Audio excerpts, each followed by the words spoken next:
విరామం తర్వాత ధర్మ సందేహాలు కార్యక్రమానికి తిరిగి స్వాగతం. మరి ఉత్తరం చూద్దామండి. షాద్నగర్ నుంచి వెంకటేశ్వర్లు రాస్తున్నారు. దసరా నవరాత్రులకు బోనాలకు సంబంధం ఉందా తెలియజేయగలరు అంటూ రాస్తున్నారు. నిజానికి వైదికంలో చైత్రమాసంలో, ఆషాఢమాసంలో, ఆశ్వయుజ మాసంలో ప్రత్యేకంగా యజ్ఞయాగాది క్రతువులను ఆచరించేవాళ్ళు. ఈ 3 కాలాలలో ప్రత్యేకంగా వచ్చే సవనములు వేరుగా ఉన్నవి. ఈ మూడింటిలో కూడా ఆ సవనములు యజ్ఞయాగాదులకు ప్రతీకలుగా మారిన కాలాలను అనుసరించి పౌరాణిక ప్రపంచము, పౌరాణిక వాంగ్మయము వృద్ధి పొందిన తర్వాత నవరాత్రుల పేరిట పరమాత్ముడి అర్చన స్త్రీ స్వరూపంగా ఇలా ఏర్పాటు చేయబడింది. చైత్రమాసంలో శరన్నవరాత్రులు, వసంత నవరాత్రులు మనం చేస్తున్నాం. చైత్రమాసంలో వసంత నవరాత్రులు. ఇక్కడ రాముడిని అర్చిస్తున్నామా అంటే కాదు, అక్కడ అర్చించే తల్లి లలితా పరమేశ్వరి, స్త్రీ స్వరూపంగానే అర్చిస్తున్నాం మనం. అలాగే శరన్నవరాత్రులు ఆశ్వయుజ మాసంలో అమ్మవారిని అర్చిస్తున్నాం దసరా నవరాత్రుల పేరుతో. ప్రత్యేకించి ఈ రెండింటి మధ్యన కూడా వచ్చేటటువంటి నట్ట నడిమి మాసము ఆషాఢ మాసము. ఈ మాసంలో కూడా అమ్మవారిని జానపద రూపంలో అర్చిస్తున్నాం.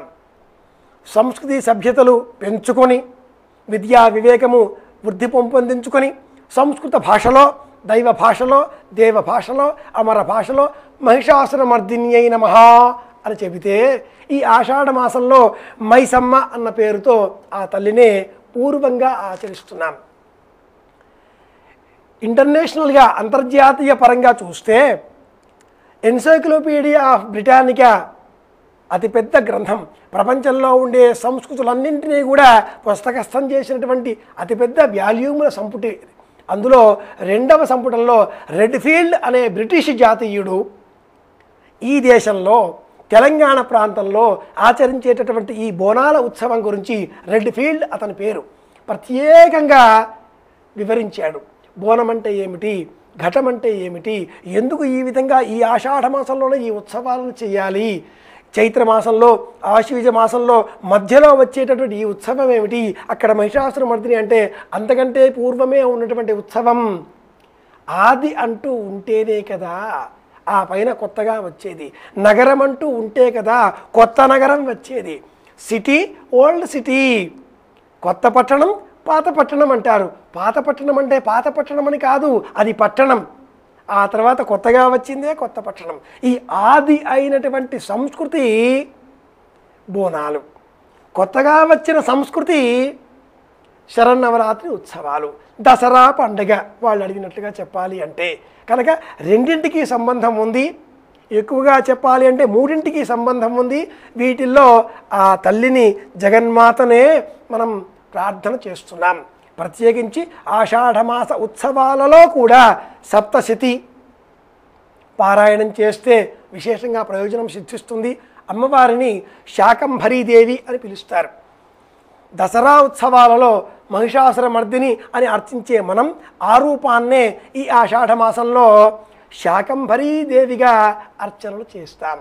కనుక దైవాన్ని స్త్రీ రూపంగా అర్చించడానికి ప్రత్యేకంగా జానపదులు ఎంచుకున్న కాలం ఇది ఆషాఢమాసం.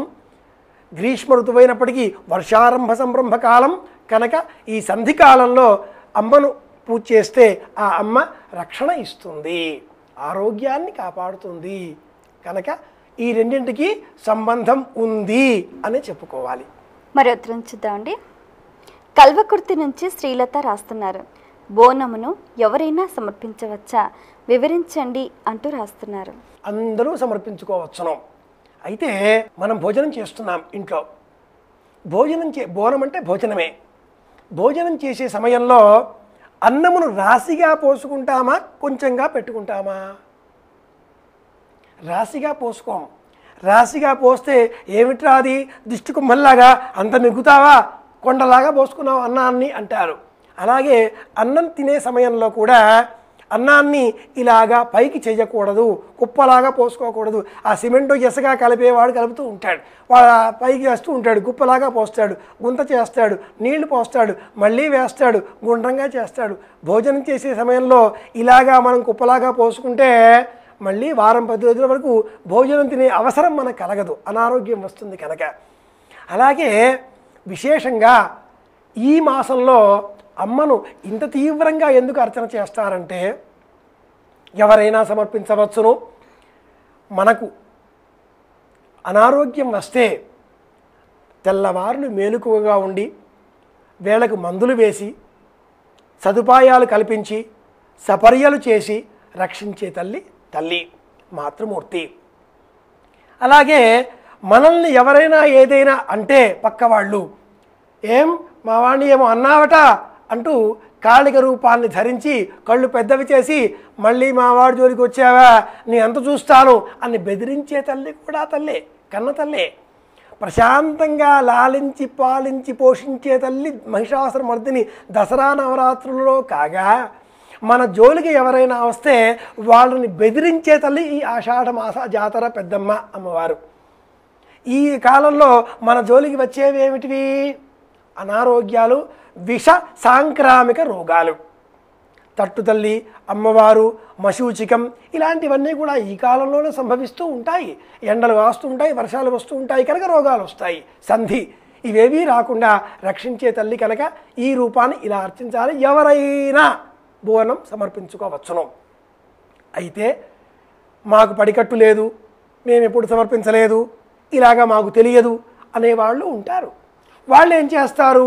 వాళ్ళ ఇంట్లో ఒక పాత్రలో పళ్ళెంలో అన్నం వెడల్పుగా కాకుండా కాస్త రాశిగా పోసి చింతపండు రసం, పులుసు, పచ్చడి దానిపైన వేసి, ఏమండోయ్ చింతపండు గుజ్జు మాత్రమే ప్రత్యేకంగా చెప్పబడిన పదార్థం దీనిలో వేయాలి అంటే పచ్చి పులుసు అంటారు. సహజంగా ప్రకృతి సిద్ధంగా లభించేటటువంటి పదార్థము ఈ పచ్చి పులుసు. ఉడకబెట్టింది కాదు, అన్నం మాత్రమే ఉడకబెట్టింది అవుతుంది. ఈ రెండింటిని ఇంట్లో కూడా పళ్ళెల్లో అన్నం వేసి చింతపండు రసం పోసి అమ్మవారికి ప్రీతికరంగా నైవేద్యంగా సమర్పించి ఈ పదార్థాన్ని ఇతర క్రిమికీటకాదులందరికీ కూడా అందించే విధంగా బయట వెదజల్లితే ఆ క్రిమికీటకాదులన్నీ ఈ పదార్థం తింటాయి, మన జోలికి రావు. అవి బతుకుతాయి, మనము బతుకుతాం. కనుక ఎవరైనా సమర్పించవచ్చునా బోనమును అంటే అందరూ సమర్పించుకోవచ్చును. అభిరుచి కలవాళ్ళు చక్కగా ఆలయానికి వెళ్ళి అలంకరింపబడిన బోనమును శిరస్సున పెట్టుకొని సమర్పించుకోవచ్చును. లేదండి అంటూ బిడియపడేవాళ్ళు ఇంటిలో కూడా సమర్పించుకోవచ్చును. ఏ విధంగా చేసినా దైవాన్ని సమర్పించాలి, ఇది ప్రధానం. ప్రశ్నకు సమాధానం అడిగితే మట్టుకు అందరూ సమర్పించుకోవచ్చు. చాలా సంతోషం అండి, మీ సమయాన్ని కేటాయించి బోనాలకు సంబంధించి ఎన్నో అమూల్యమైన విషయాలను తెలియజేసినందుకు ధన్యవాదాలు. కృష్ణార్పణం. చూశారు కదండి, ఇది ఈనాటి ధర్మ సందేహాలు కార్యక్రమం. మీకు కూడా ఆధ్యాత్మిక ధర్మ సందేహాలు కలిగితే మా ఈ కార్యక్రమానికి మీ సందేహాల్ని క్లుప్తంగా, సూటిగా, స్పష్టంగా పోస్ట్ కార్డ్పై లేదా ఈమెయిల్స్ ద్వారా రాసి పంపించండి. మా చిరునామా ధర్మ సందేహాలు, కేర్ ఆఫ్ భక్తి TV, road number 92, Jubilee hills, Hyderabad 5,96,000. మా ఈమెయిల్ ఐడి bhakti@gmail.com. మరో కార్యక్రమంలో మళ్ళీ కలుసుకుందాం. అంతవరకు సెలవు, నమస్కారం. ఈ కార్యక్రమాన్ని సమర్పించిన వారు pain fit herbal and oil.